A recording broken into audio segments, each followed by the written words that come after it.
ازيكم عاملين ايه؟ اعملوا لايك على الفيديو ده، سبسكرايب وقناه وفعلوا الجرس. تعالوا انا هعمل فيهم مقلب كده هما في البلكونه، وانا ايه مش هقول لهم ان انا بصور، مش هقول لهم يعني، بس استنوا ما اشوف هقول لهم ايه. انا طبعا هقول لهم مقلب ان الناس زعلانه مني.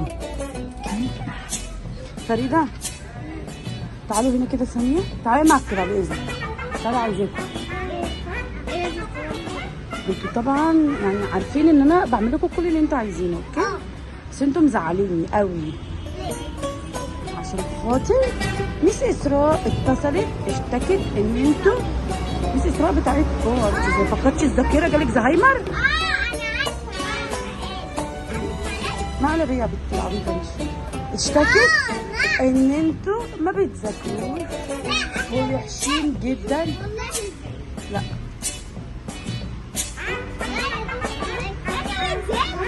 هي قالت ما بتذاكروش، قالت لي انا زعلانه منهم، ومن الاخر هي مش عايزه تيجي تاني هنا بصراحه، مش عايزه تيجي تديكوا درس تاني. والله احنا فرح. ايه ده ايه اللي انتوا بتعملوه ده؟ ولما طب انا هوريها الفيديو، ايه رايك بقى؟ بس انت بتهزر بجد ولا مش بهزر يا جماعه، انتوا فاكرين ان انا بهزر؟ بتهزر وانت بتصوري؟